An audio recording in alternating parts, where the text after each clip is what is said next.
Como la lluvia y la nieve bajan del cielo y no vuelven allá sin empapar la tierra, sin fecundarla y hacerla germinar, así será mi palabra, no volverá a mí vacía.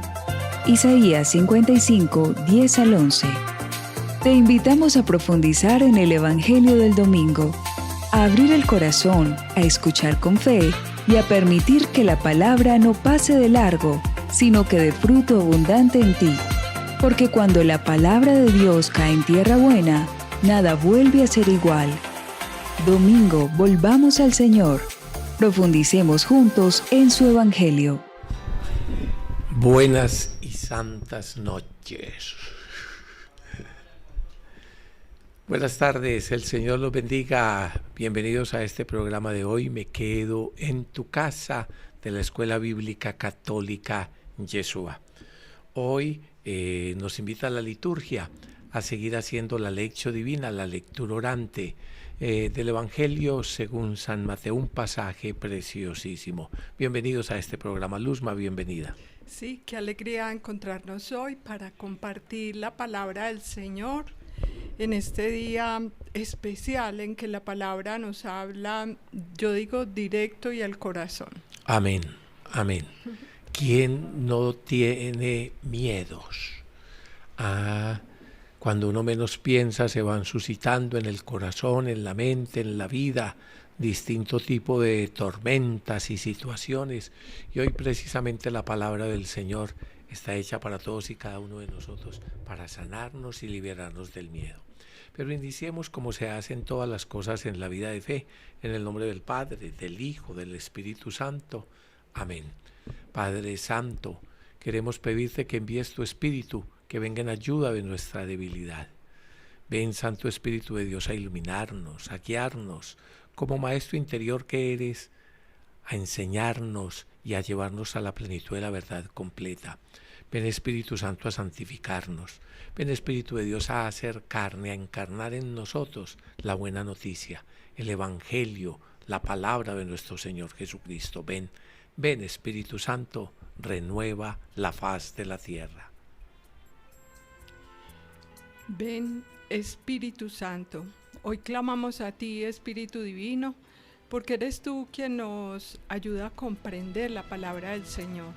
Eres tú quien nos guía en esta experiencia de encuentro con Jesús, de vivirlo, de experimentarlo, de sabernos protegidos y amados por Él, salvados por Él.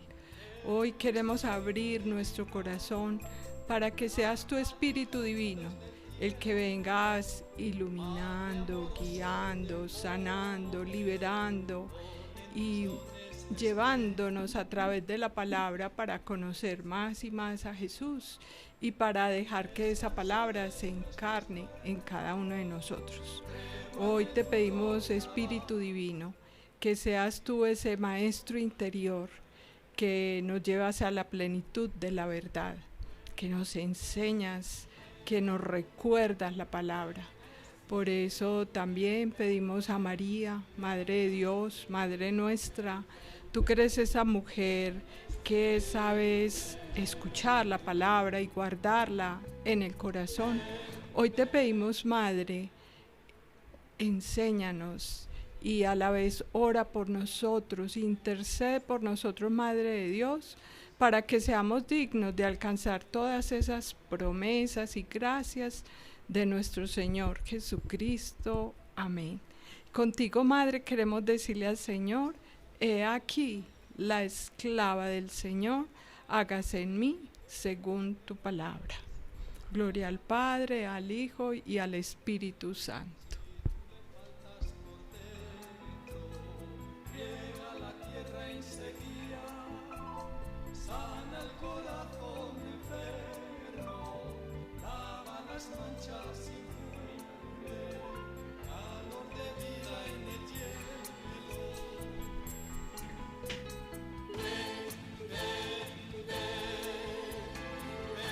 Espíritu, ven, ven, ven, ven, Espíritu.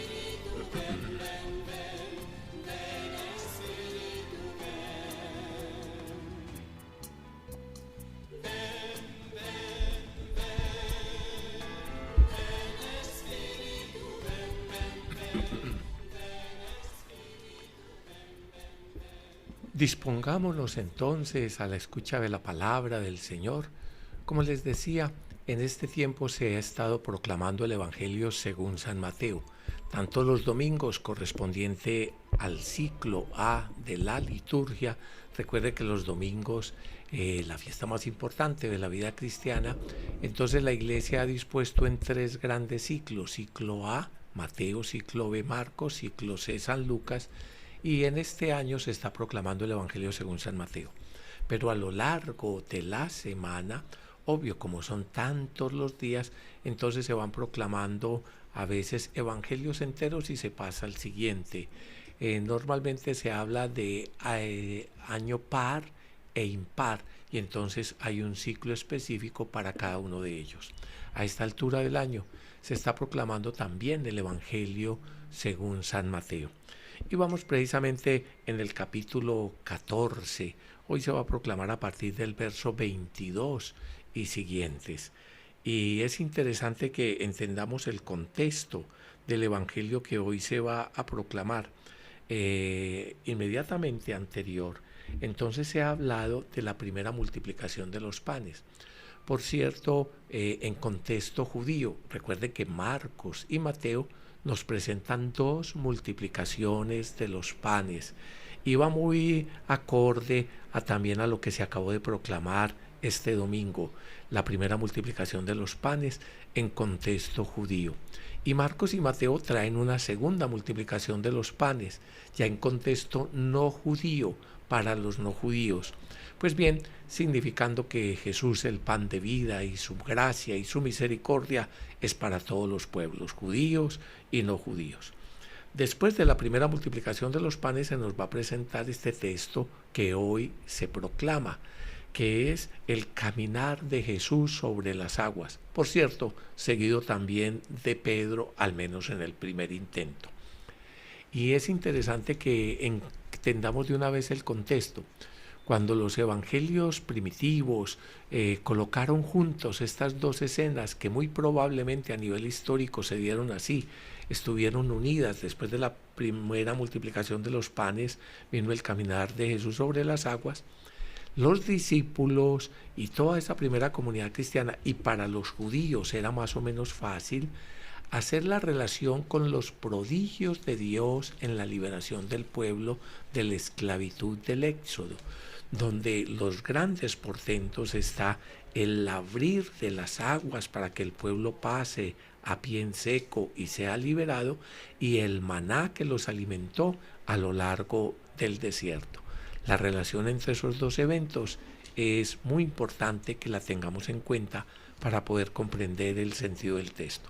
Dispongámonos pues a la escucha del Evangelio según San Mateo capítulo 14, verso 22 al 36.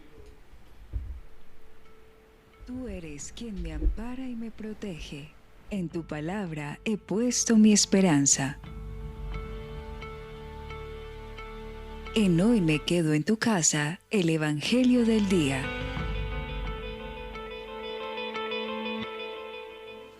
Enseguida Jesús hizo a sus discípulos entrar en la barca e ir delante de él a la otra ribera, entre tanto que él despedía a la multitud. Después de despedir a la multitud, subió al monte a orar aparte. Y cuando llegó la noche, estaba allí solo. Ya la barca estaba en medio del mar, azotada por las olas, porque el viento era contrario. Pero a la 4ª vigilia de la noche, Jesús fue a ellos andando sobre el mar. Los discípulos, viéndole andar sobre el mar, se turbaron diciendo: ¡Un fantasma! Y gritaron de miedo. Pero enseguida Jesús les habló, diciendo: ¡Tened ánimo! ¡Soy yo! ¡No temáis! Entonces le respondió Pedro y dijo: Señor, si eres tú, manda que yo vaya a ti sobre las aguas. Y él dijo: ¡Ven! Y descendiendo Pedro de la barca, andaba sobre las aguas para ir a Jesús. Pero al ver el fuerte viento tuvo miedo y comenzó a hundirse. Entonces gritó: ¡Señor, sálvame! Al momento, Jesús, extendiendo la mano, le sostuvo y le dijo: Hombre de poca fe, ¿por qué dudaste? En cuanto ellos subieron a la barca, se calmó el viento. Entonces los que estaban en la barca se acercaron y le adoraron, diciendo: Verdaderamente eres Hijo de Dios. Terminada la travesía, llegaron a tierra de Genesaret. Cuando le reconocieron, los hombres de aquel lugar enviaron noticia por toda aquella tierra alrededor, y trajeron a él todos los enfermos, y le rogaban que les dejara tocar solamente el borde de su manto, y todos los que lo tocaron quedaron sanos. Este texto del Evangelio de Mateo, en el que estamos, como bien decía Oscar, pues habíamos leído la multiplicación de los panes, y hoy estamos leyendo que Jesús camina sobre las aguas, y Mateo, de una manera especial, nos va a hablar de Pedro, que también camina sobre las aguas, según lo vamos a ver enseguida. Pero también hay un texto como corto que aparece hoy en el relato, que es muy bello y que está unido a esos dos, y es esas curaciones. Nos dice que en Genesaret, y es muy bello porque el padre David Calkin une estos tres, digámoslo así, o los menciona los tres, porque nos está mostrando esa salvación de Jesús. En primer lugar, pues esa confianza y esa primero victoria de la bondad de Jesús en medio de la angustia, porque no había suficiente comida, pero allí Jesús multiplica esos panes, ¿cierto?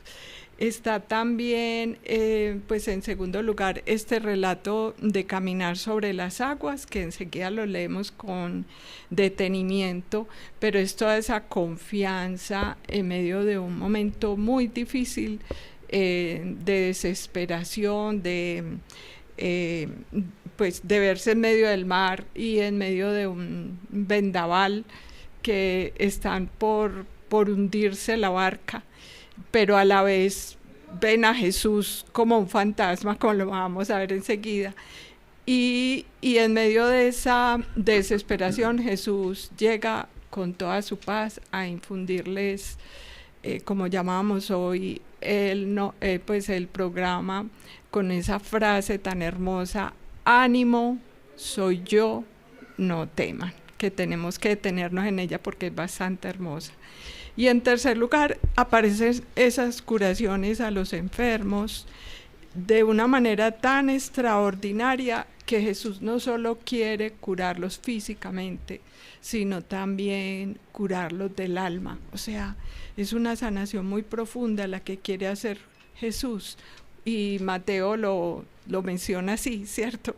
Como esas curaciones de Jesús tan especiales, que con solo tocar el borde del manto de Jesús ya se experimentan sanados. Pero todo esto, estos tres acontecimientos, digamos que no está Jesús solo, está con los discípulos y los involucra a ellos en todos tres. Entonces vamos a ver que todos estamos llamados como a experimentar ese paso del Señor, en que nos libera de la angustia, nos invita a confiar en Él, en su salvación, en su amor, y también a partir el pan con los con los necesitados, aunque tengamos poco para repartir, ¿cierto? Aunque nos parezca imposible poderlo repartir, pero seremos invitados por Jesús a ser como Él, y esa es la experiencia maravillosa a la que nos invita el Evangelio de Mateo. Muy bien, después de ubicarnos en el contexto de esta palabra, de este pasaje o perícopa que se proclama hoy, tan rico como ven, vamos a entrar a irla digiriendo, escudriñando. Escuchen lo que dice. El primer versículo, el 14-22, dice: inmediatamente obligó a los discípulos a subir a la barca y a ir por delante de él a la otra orilla, mientras despedía a la gente. Inmediatamente después de la multiplicación de los panes a la que ya hemos hecho referencia y que es el texto que hay anteriormente. Me causa impresión de que Jesús dice que obligó a los discípulos a subir a la barca. Es una palabrita que a nosotros nos incomoda. Entonces casi que se puede recordar cuando el papá o la mamá le decían al adolescente: mijito, es que usted tiene tal cosa. Yo no tengo sino que morirme, decían por ahí el pensamiento adolescente. Y nosotros más adelante, con una cierta y tergiversada, por cierto, visión de lo que es la libertad, y a veces con un mal uso de nuestras decisiones, cuando se nos habla de que Dios nos llama, entonces eso sí nos trabaja. Pero eso del mandato de la fe y del mandato de Dios, eso como que a veces hay algo que inclusive va más allá de nuestra libre y autónoma decisión. Eso nos suena incómodo. Por eso este pasaje en el que encontramos a Jesús, y dice literalmente, obligó a los discípulos a ir por delante de él. Hay otras partes donde también aparece una expresión similar, que los obligó a ir, por ejemplo, delante de él, por donde posteriormente iba a pasar predicando, nos dice en otro pasaje. Pero interesante. Miren, yo personalmente, que soy fregadito, más bien terco y llevado de mi parecer, sin embargo hay momentos en la vida donde yo le digo: Señor, sí, hazme fuerza para hacer tu voluntad, porque uno tantas veces tiene que luchar contra sus criterios tan cortos, contra su visión tan miope y contra sus instintos que lo quieren tirar hacia otro lado, y está uno tan seguro de que eso es lo mejor, normalmente lo más cómodo, o lo que sus instintos le dicen. Pero Dios misericordioso, y quién más que Él, conoce lo que es bueno para uno y a través de uno para tantas personas, ¿ya? Y entonces a veces tenemos que decirle al Señor: Señor, que se haga tu voluntad y no la mía, que se haga tu voluntad y no la mía, y ser capaz de, con humildad, con amor y esperando y confiando en quien sabemos nos hemos confiado, dejarnos mandar. Dejémonos mandar. La expresión obediencia viene del latín audire, escuchar y responder, poniendo en práctica. Y de alguna forma está traduciendo en nuestros idiomas el original Shema, que es el mandato del Señor y la puerta de todos los mandamientos del Señor. Shema Israel Adonai Eloheinu, escucha, y ese escucha es un imperativo, es un mandato. Por eso les decía que aquí cuando aparece, les obligó a ir a la otra orilla mientras él despedía a la gente, ya de por sí es un texto que a cada uno de nosotros nos puede llegar y pidiéndole al Señor que podamos estar atentos a su voluntad, y que su llamado y que su mandato nos dé la fuerza para vencernos tantas veces a nosotros mismos, a nuestra instintividad y a una cantidad de cosas que no nos dejan escuchar y cumplir la palabra del Señor. Bueno, después nos va a decir otra cosa bien interesante de este texto, aún antes de entrar en lo fundamental que es el caminar de Jesús sobre las aguas. Dice: después despidió a la gente, subió al monte y a solas se puso a orar. Es algo bonito. El contexto donde nos ha presentado el evangelista Jesús es el Éremos. El Éremos es el lugar solitario a unos 20 minutos, media hora caminando desde Cafarnaún, la ciudad más importante de los judíos en esa parte, y entonces Jesús acostumbraba a ir a ese lugar solitario a orar. Él iba y a veces hasta se llevaba a sus discípulos: vengan a un lugar solitario a descansar un poco. Es allí donde la gente sabía que él muchas veces se refugiaba. Acuérdese el contexto de por qué estaba Jesús allá. Le habían dado la noticia de que habían matado a su primo y al gran profeta Juan Bautista y se fue en la barca él solo. Un pasaje preciosísimo, donde Jesús se fue en la barca él solo en la barca, que yo he dicho que los artistas no han representado esto como tendría que ser a Jesús, solo navegando, asumiendo esas situaciones de crisis, de tristeza, de duelo, de la muerte de Juan Bautista, y sin duda previendo el que es el precursor, también lo que a él le habría de pasar, esa muerte, asesinato terrible en la cruz. Aquí, de nuevo, después de la multiplicación de los panes, encontramos a Jesús buscando la soledad, queriendo estar con el Padre, él solo.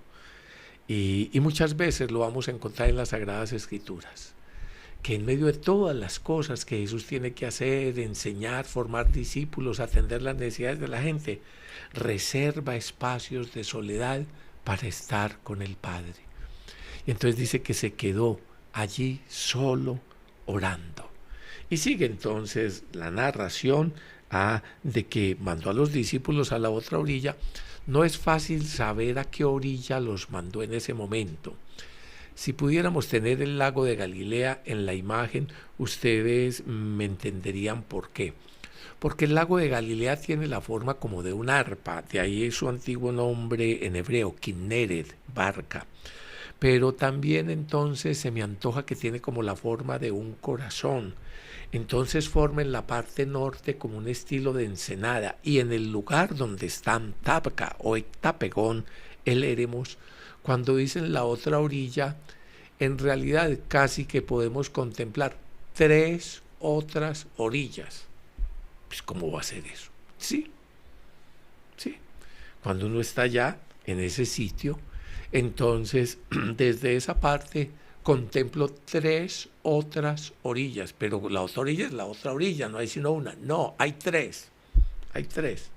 Desde donde uno está, como es una ensenada, entonces, obvio, se contempla la orilla del otro lado, que a veces inclusive es poco visible, pero sí se alcanza a ver, son unos 12 kilómetros, y entonces es el otro lado, la orilla oriental del lago, que es la orilla donde Jesús va a hacer la segunda multiplicación de los panes y la liberación del endemoniado, que caen después entonces los cerdos en el mar. Es la orilla pagana, la orilla no judía.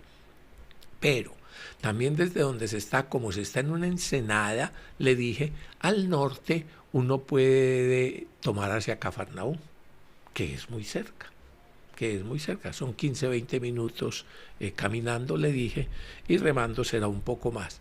Pero también al sur está Genesaret, al sur de la ensenada. Yo sé que no es tan fácil explicar, pero si ustedes se imaginan ese lago de Galilea, el arpa, como les dije, formando esa parte de la ensenada, entonces van a poder entender como la famosa autorilla. Son 3 posibilidades, no nos narra cuál fue. Lo cierto es que bien sea porque fueran por allá o porque el viento los llevó al fin y al cabo para ese lado, terminaron en Genesaret.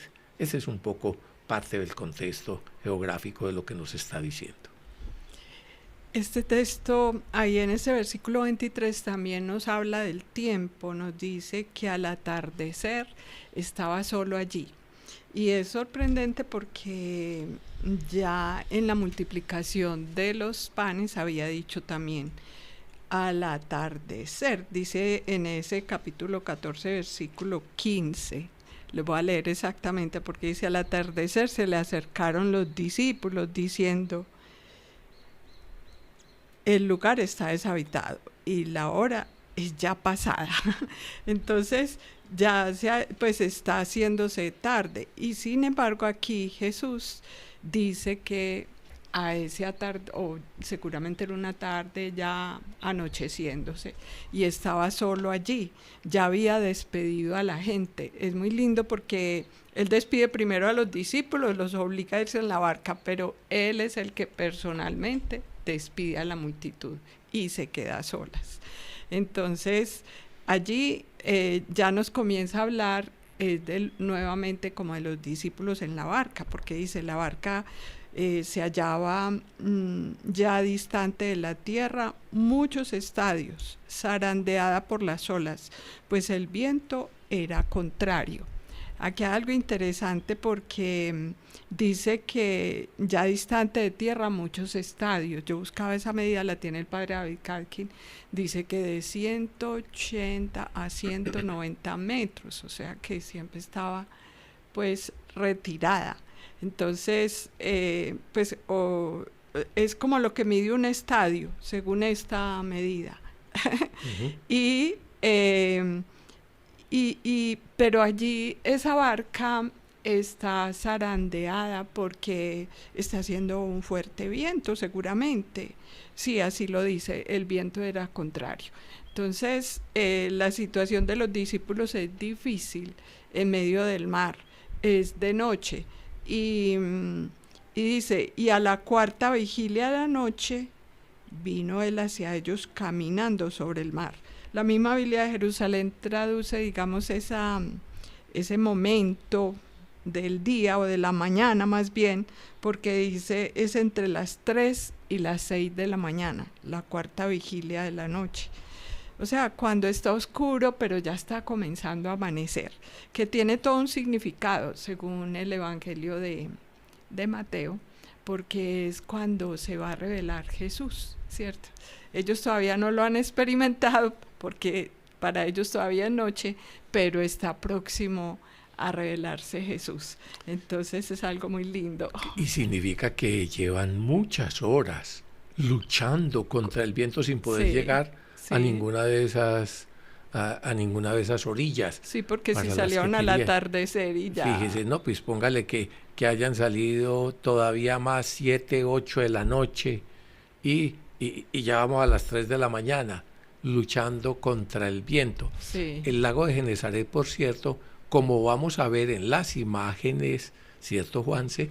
Como vamos a ver en las imágenes, se caracteriza porque es muy calmado, véanlo ahí. Sobre todo hay horas en que no, es súper calmado, hasta los árabes cuando lo ven dicen que es como el ojo de Dios, así calmadito. Pero otra cosa es cuando hay viento. Yo he tenido oportunidad en que me toque oleaje más en serio.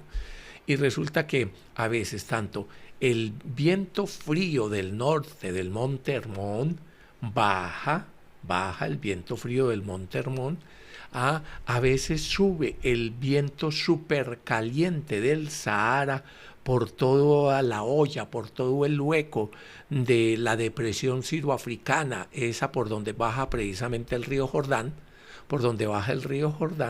entonces es esa depresión siroafricana, y entonces sube encunetado, casi que diríamos así, el viento cálido del desierto y choca contra el viento frío que viene del norte y a veces forma unas tormentas tremendas. Inclusive algunos pudieran buscar, por ejemplo, en YouTube, algunas tormentas en el mar de Galilea, en ese mar tan calmadito que les estamos mostrando, y a veces hay olas de 3 metros, de 3, 4 metros, que a las instalaciones que hay alrededor llega a inundarlas. Pues imagínense cómo sería la cosa, pues estos estaban ahí luchando y peleando contra las olas y contra el viento que le era contrario. Y eso que supuestamente eran buenos pescadores, supuestamente esa era su profesión.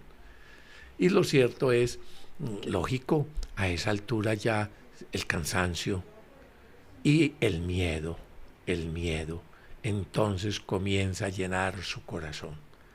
Pero ahí en ese momento dice el Evangelio en ese versículo 25 que está describiendo pues que es esa hora de la mañana donde todo está oscuro todavía y viene hacia ellos caminando Jesús sobre el mar. Debieron sentir también un terror porque pues todavía no ven claramente que sea Jesús, ¿cómo así? Caminando sobre el agua, pues yo me lo imagino, ¿cierto? Lo ven todavía como pues a esa hora de la mañana que todavía no se ve bien, hay poca visibilidad en medio del mar.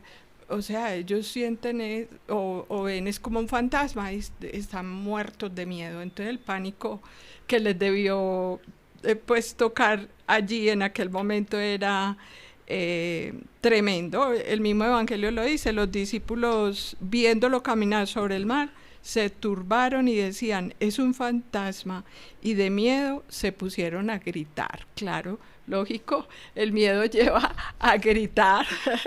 Si muchas veces uno ante no sé, un animal que lo asuste o cualquier cosa que lo asuste, uno grita.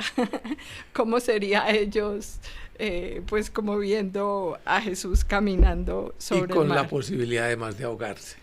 Ah, sí, porque está la barca, claro, zarandeada por las olas, el viento por les las olas. contrario, Sí. y todo eso. En otro de los evangelistas inclusive describe también más fuerte eso, zarandeada por las olas, ¿ya? Y en otro momento hay otra parte donde también están a punto de ahogarse.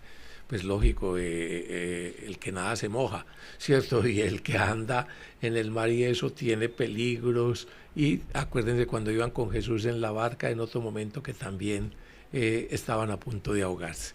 Muy bien, entonces en este pasaje que como ven es diferente, ellos son los que van en la barca, van solos como Jesús les había mandado, están cansados y atemorizados por el viento contrario y por las olas que se va formando, las olas las forma en definitiva el viento, y entonces ven a Jesús, pues todavía no saben que Jesús, les parece un fantasma y se ponen a gritar.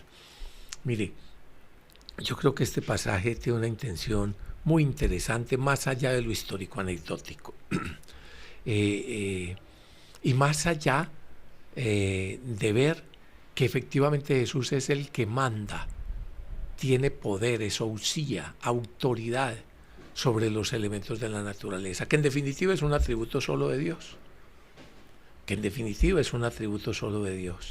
Y entonces Él tiene poder sobre la naturaleza. Por eso, al final, la confesión va a ser en torno a proclamar a Jesús como el Hijo de Dios, ¿ya?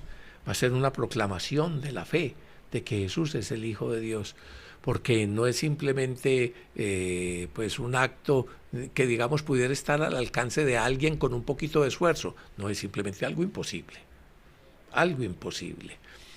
pero lo que les quería llevar es a que cada uno de nosotros nos detengamos en las cosas que nos producen miedo.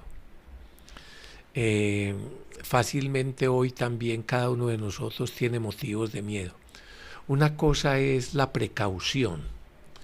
Una cosa es ser precavido, ¿ya? Una cosa es ser cuidadoso. Y hay un montón de cosas en nuestra vida cotidiana en la que tenemos que poner cuidado. Por ejemplo, cuando uno está conduciendo un auto, o cuando uno está atravesando una calle, o en cualquier cosa, las amas de casa cuando están cocinando, o cualquier cosa. Uno tiene que ser cuidadoso.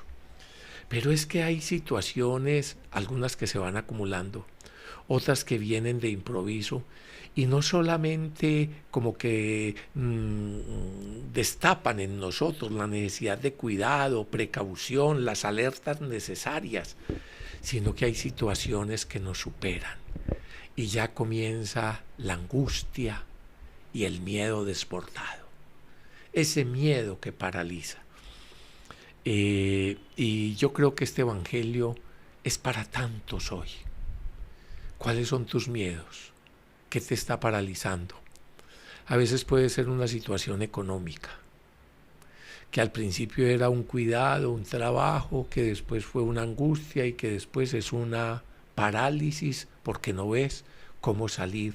Y lógico, lo que está en juego es la vida, la sobrevivencia y alrededor mil y mil problemas de no cumplir con las obligaciones y la vida de seres queridos. Pero no solo lo económico, la salud. Entonces hay cuidados de salud y, mejor dicho, hay resfriados y enfermedades llevaderas, pero hay otras que sobrepasan y que nos llenan de angustia y ya nos meten en el miedo y prácticamente en lo irracional. También inclusive las situaciones sociales, las situaciones que podemos estar viviendo como país, ¿ya? Donde inclusive hay profetas del miedo y hay quienes se dedican específicamente a meterle miedo a los demás para aprovecharse de eso. Hay unos que su tarea, su misión y su ideología es meterle miedo a los demás.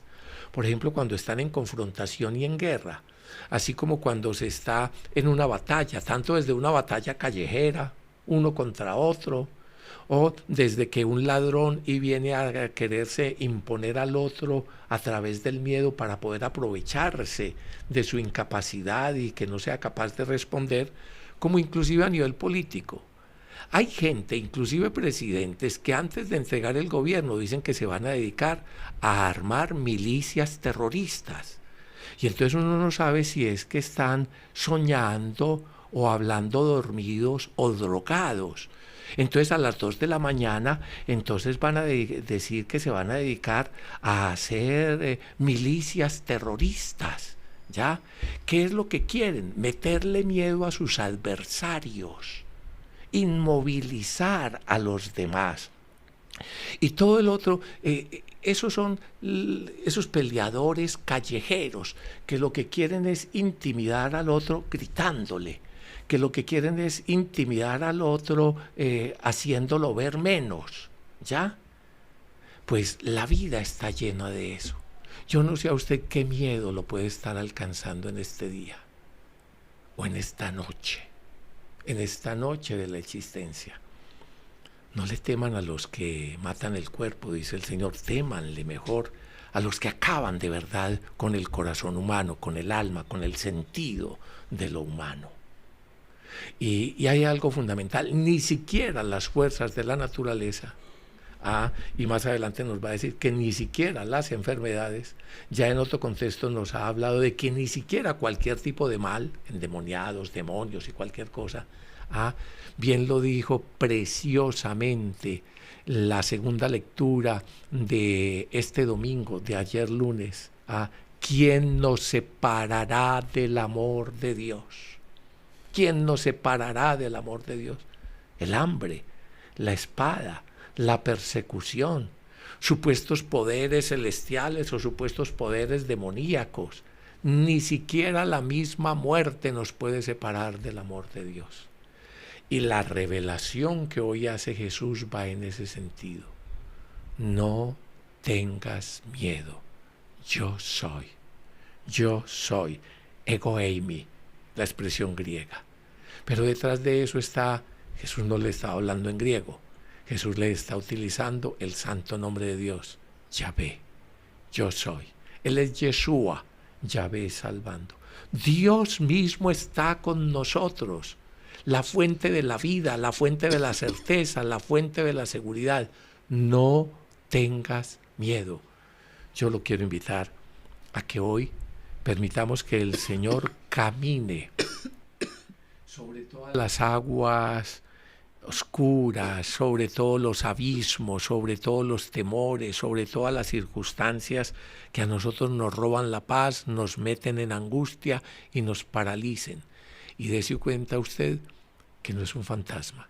Y dése cuenta usted que no es una creación de su imaginación, ni de sus temores, ni de su miedo. No, es por el contrario, la fuente de la realidad, la fuente del ser.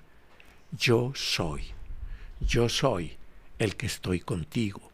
No tengas miedo, nos dice el Señor. Aquí es muy interesante observar que es Jesús el que les habla en medio de ese miedo que tienen, porque es que lo dice allí claramente el Evangelio, pero al instante les habló Jesús diciendo: ánimo, soy yo, no temáis. Entonces, es ese hablar de Jesús. Muchas veces nosotros en los miedos estamos escuchando otras voces que nos atemorizan y alimentamos ese miedo ahí en la mente. Pues nos pasa a todas las personas. Yo digo, muchas veces pensamientos que nos hacen daño, que nos destrozan y que los vamos alimentando, en vez de escuchar la voz de Jesús, la voz del Señor. Aquí la clave es escuchar al Señor. Y aquí es el mismo Jesús el que infunde el ánimo. Mire que lo dice con la palabra ánimo. Estoy recordando que precisamente en estos días que estaba meditando el Evangelio de Marcos, allá con la curación del ciego de Jericó, también le dice ánimo. Y le dice levántate, te llama, ¿cierto? Le dice, pero la primera palabra es ánimo. ¿Por qué? Porque es que el miedo lo primero que nos hace es aplastarnos, es dominarnos, es que ya no nos deja actuar, no nos deja avanzar, no nos deja tomar una buena decisión, no nos deja ser felices en definitiva, porque es que nos aplasta totalmente. Y en cambio cuando escuchamos la voz de Jesús, que nos habla tan claramente, ánimo, soy yo, no temas. Y Oscar lo explicaba muy bien, pero esto es maravilloso, porque cuando el Evangelio de Mateo nos dice soy yo, es el nombre de Yahvé. Eso significa yo soy, ¿cierto? Es el verbo cero estar en hebreo, Yahvé, es el verbo cero estar, y es muy interesante porque es el mismo de ayer, de hoy, de siempre, como lo dirá en el Apocalipsis, y es el que está actuando, es el que está haciendo, es el que está realmente transformando todo lo nuestro, está siempre recreando, sacándonos adelante en medio de todas nuestras crisis o dificultades. Es bellísimo. Sobre todo el Evangelio de Juan repite con mucha frecuencia este yo soy, ¿cierto? Y lo dice con muchos atributos. Yo soy el camino, yo soy la verdad, yo soy la vida, yo soy la resurrección, yo soy el pan de vida, yo soy el agua viva. O sea, es bellísimo verlo en la palabra, y es ese actuar de Dios que nos regenera, que nos hace nuevas criaturas, que nos da total vida, nos saca de todos esos miedos que nos destrozan, nos destruyen, para darnos una vida nueva, ¿sí? Entonces esa es la experiencia que están viviendo aquí los discípulos, pero a la que estamos invitados cada uno de nosotros. Y yo digo que Pedro es muy arriesgado, pero muchas veces me gusta como ponerme ahí en el lugar de Pedro, porque es que él le dice, Señor, si eres tú, mándame ir hacia ti sobre las aguas. Entonces yo digo, totalmente arriesgado, es empezar a caminar como Jesús sobre las aguas. Y el Señor, yo digo que tan alcahueta, porque le dice, ven, ven, y entonces se baja Pedro de la barca y se pone a caminar sobre el agua yendo hacia Jesús. Y eso es cuando uno emprende como toda esta tarea, pues yo lo he sentido mucho en la evangelización, porque muchas veces, bueno, yo he sido una persona tímida, que me cuesta a veces hablar en público, en fin, entonces como lanzarme en esta experiencia ha sido todo un reto, como un caminar sobre las aguas. Sin embargo, tiene uno de esos momentos difíciles de confusión, de miedos, de angustia, en fin, y vuelve uno como a sentirse como Pedro también, que se hunde. Sí, entonces yo por eso digo que muchas veces me identifico con este evangelio, porque es como dejar de escuchar de pronto la voz del Señor y empezar a escuchar sus propios temores o sus amenazas, todo aquello que uno maneja y que también pues a veces viene de afuera, ¿cierto?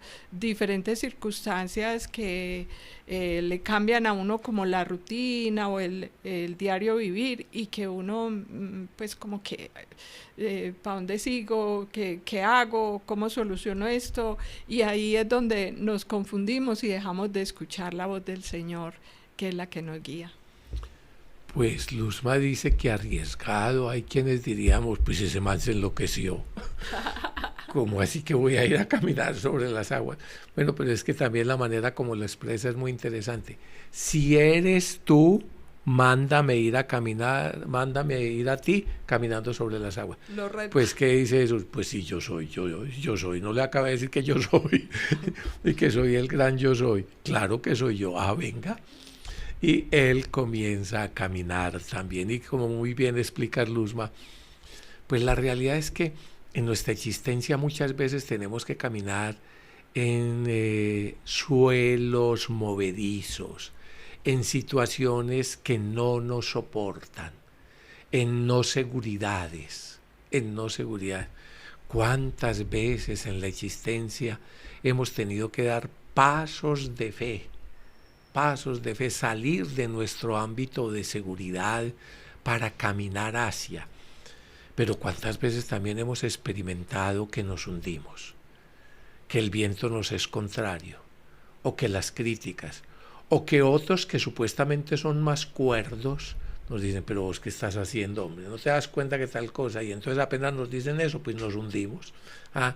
Pues esto lo pudiéramos llamar un curso para aprender a caminar sobre las aguas.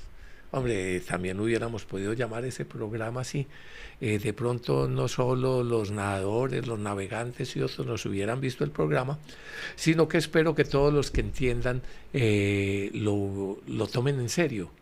Este es el curso para aprender a caminar sobre las aguas, aprender a caminar sobre las inseguridades, sobre las dificultades, sobre las limitaciones. Y fíjese usted, la clave es esto, la clave es fijos los ojos en Jesús, el que inicia y lleva a la plenitud la fe, como lo dice la carta a los Hebreos. Fijos los ojos en Jesús, el que inicia y lleva a la plenitud la fe. Cuando uno deja de estar con los ojos fijos en el yo soy, en el que le da sentido y razón de ser, a la existencia, al que nos permite caminar por encima de nuestras dificultades, entonces uno comienza a fijarse, a poner la fe a fijarse en el viento contrario, a fijarse en el abismo que uno estaba atravesando, a mirar atrás. Cuando uno deja de fijar los ojos en Jesús o de atender la voz del Señor, comienza uno a atender la voz de los críticos, la voz de los incapaces, la voz de todo, la voz de los miedos, las angustias. Fijos los ojos en Jesús, el que inicia y lleva a la plenitud la fe. Desde niños hacemos ejercicios de equilibrio. No solo aprendiendo a caminar, ya hasta viejos. Y ahora entre viejos otra vez, haciendo otra vez ejercicios de equilibrio. Si no, me gusta, y ahora con los nietos, cuando salimos a caminar, cada que hay un murito, entonces ellos se quieren subir, aprender a caminar sobre eso. Lógico, después aprender a montar en bicicleta y aprender a montar en patines y todo un montón. Esta vida tiene mucho de equilibrio. Y uno poco a poco va aprendiendo que la clave del equilibrio es precisamente no mirar abajo, no mirar acá, no fijarse en las incapacidades y no dejarse ganar por el miedo, sino fijos los ojos en la meta. Fijos los ojos en la meta. Acuérdense los equilibristas. Los equilibristas tienen fijos los ojos a donde quieren llegar. Que es lo primero que le enseñaron a usted cuando estaba montando en bicicleta. No, levante la cabeza, levante la mirada, mire al frente. Pues de eso se trata la vida.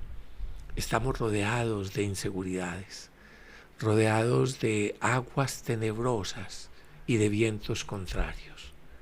Si perdemos la mirada en Jesús, el gran yo soy, Yeshua, Yahvé salvando, el Dios con nosotros, entonces la estaremos poniendo en otra cosa, en el viento contrario, en el abismo, en nuestras limitaciones, en nuestras incapacidades. ¿Qué hago yo, Pedro, caminando sobre las aguas? Pues esto no puede ser, pues me hundo. Y entonces comenzamos a absolutizar los problemas, en vez de absolutizar el absoluto. El único absoluto es Él, bendito sea. Fijos los ojos en Jesús, el que inicia y lleva a la plenitud la fe. Sin embargo, yo digo que Pedro tiene una fe, bueno, aunque todavía sea a medias, pero Ya cuando el Señor grita, le diga, hombre de poca Señor, fe. sálvame. Así. Señor, sálvame. Y es esa experiencia de que aún en medio de sus miedos está atemorizado y mirando el viento contrario y todo esto, porque al principio no se fijó en eso, se fijó en Jesús y por eso caminó. Pero después que se le olvida, porque comienza a pensar en sí mismo y este viento contrario me voy a hundir, o mejor dicho, me estoy hundiendo. Señor, salva, glu, glu, glu, glu, glu, glu. Señor, sálvame.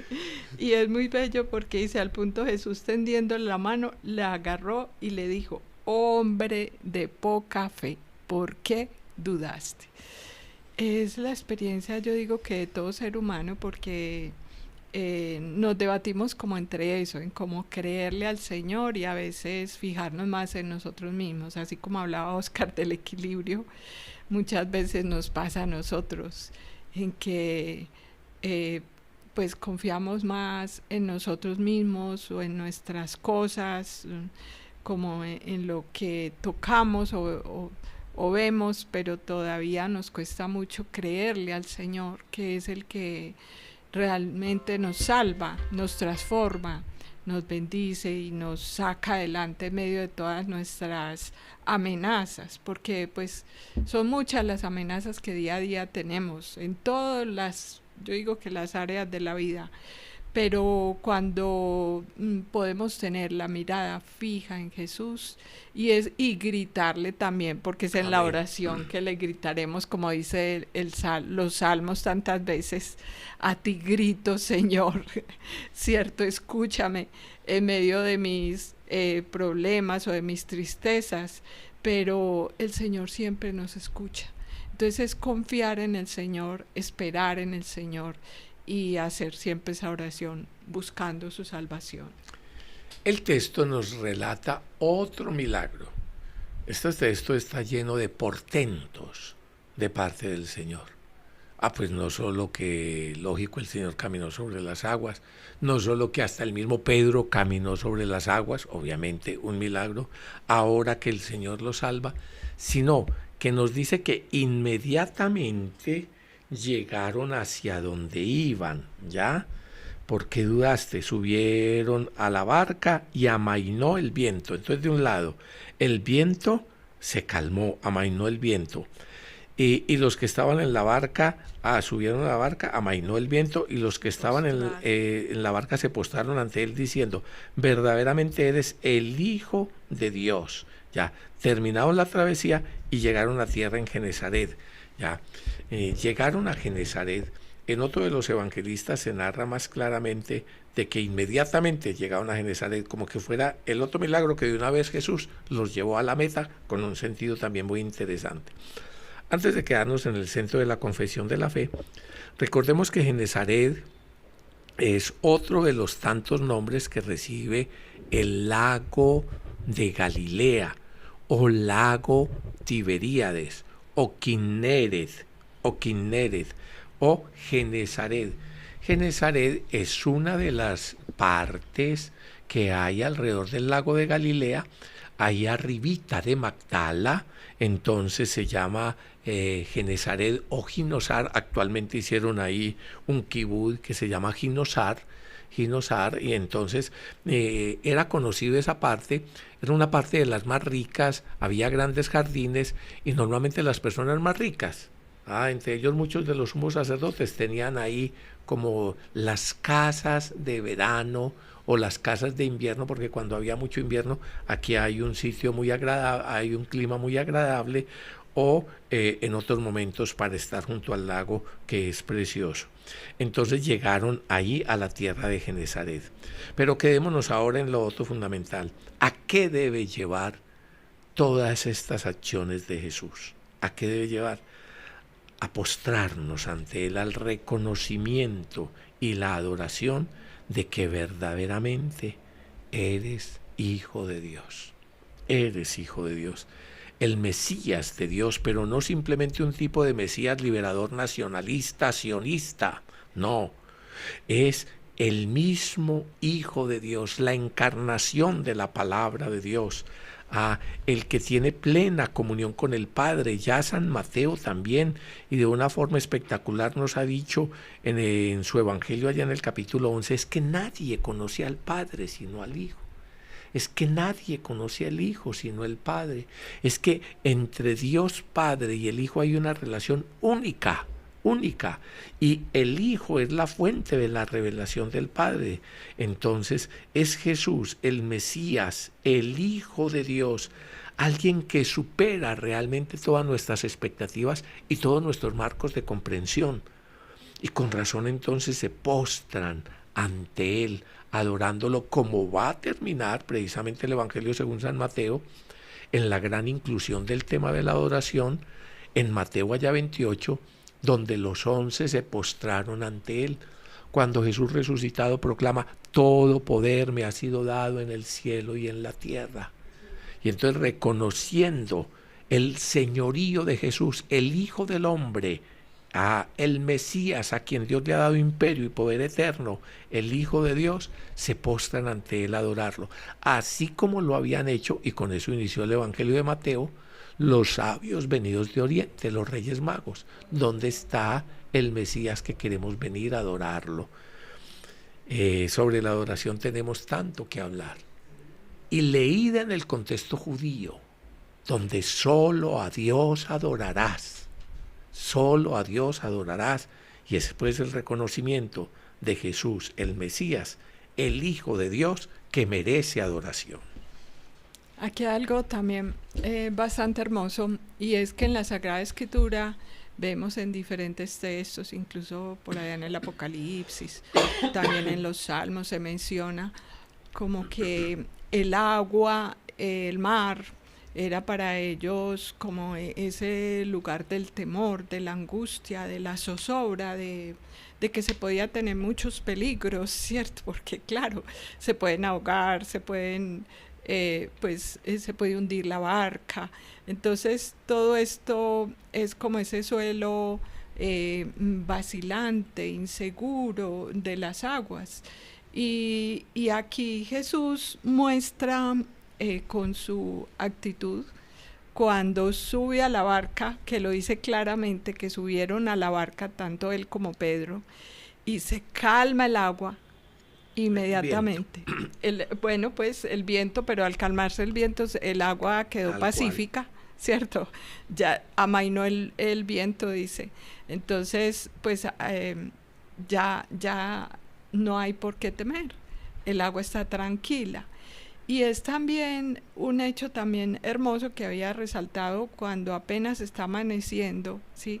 Y es que ya ha llegado esa luz que es Dios mismo, ¿cierto? Es el que llega Jesús en medio de las tinieblas de la noche, de la existencia, de la historia, y transforma todo, porque ya con su presencia, el Hijo de Dios transforma todo. Entonces, es tomar conciencia de esa presencia, como bien lo explicaba Oscar, del Hijo de Dios. Esa misma expresión la tiene el Evangelio de Marcos con este hombre centurión romano que le atraviesa el costado a Jesús, y en ese momento reconoce: este es verdaderamente el Hijo de Dios. O sea, es una experiencia que transforma la vida, que transforma la historia, en la que realmente Jesús es Dios y es nuestra salvación definitiva. Cuando ocurre eso en nuestra vida, la vida cambia totalmente, le da sentido y le da solución a todas nuestras angustias, tristezas o problemáticas. Yo soy, nos dice el Señor, no tengas miedo. No soy un fantasma, no soy una creación de la imaginación, de las leyendas, de los miedos. Es el gran yo soy, la fuente del ser. Por eso, Señor, Hoy queremos reconocerte y postrarnos ante ti. En ti, Jesús, verdadero hombre e Hijo del hombre. En ti, Jesús, verdadero Dios e Hijo de Dios. El Mesías de Dios, el esperado. El Salvador, en quien Dios sale a nuestro encuentro. Yeshua, Yahvé salvándonos. Señor, postramos ante ti toda nuestra realidad y dejamos ante ti nuestros miedos. Dejamos ante ti todo lo que nos paraliza. Dejamos ante ti nuestras angustias. Danos la gracia de siempre tener los ojos fijos en ti y caminar en tu seguimiento. Caminar en ti. Caminar en la fe en ti. Para poder caminar sobre las aguas y sobre las inseguridades de la existencia. Derrama, Señor, tu Espíritu sobre todos nosotros y que siendo tus discípulos proclamemos a todos los pueblos que verdaderamente tú eres el Hijo de Dios, el Salvador de todo hombre y de todos los hombres, y que creyendo en ti recibamos la vida plena que has venido a traernos. Sí, Señor, hoy queremos abrir nuestro corazón a ti para escuchar tu voz, esa voz que nos das ánimo, porque eres tú el mismo Dios, yo soy, y a la vez nos sacas de todos nuestros miedos. Hoy te entregamos pues todos esos miedos, angustias, temores, todas esas dificultades y pecados que no nos dejan avanzar o ser felices, para que seas tú, Jesús, el que nos salve, el que nos saque de ese mar turbulento de nuestra vida, de todo aquello que no nos deja avanzar, que a veces nos aplasta ese miedo y no nos deja salir adelante en medio de nuestras luchas. Hoy te pedimos que seas tú, Señor, nuestro Dios, nuestro Salvador, el Hijo de Dios vivo, el que ha venido a esta historia a transformar mi historia y mi vida. Gracias, Señor, por tu salvación. Gracias, Señor, por tu palabra. Gracias, Señor, por tu luz en medio de nuestras oscuridades, por tu amor, por ese amor infinito que has tenido y tienes para cada uno de nosotros.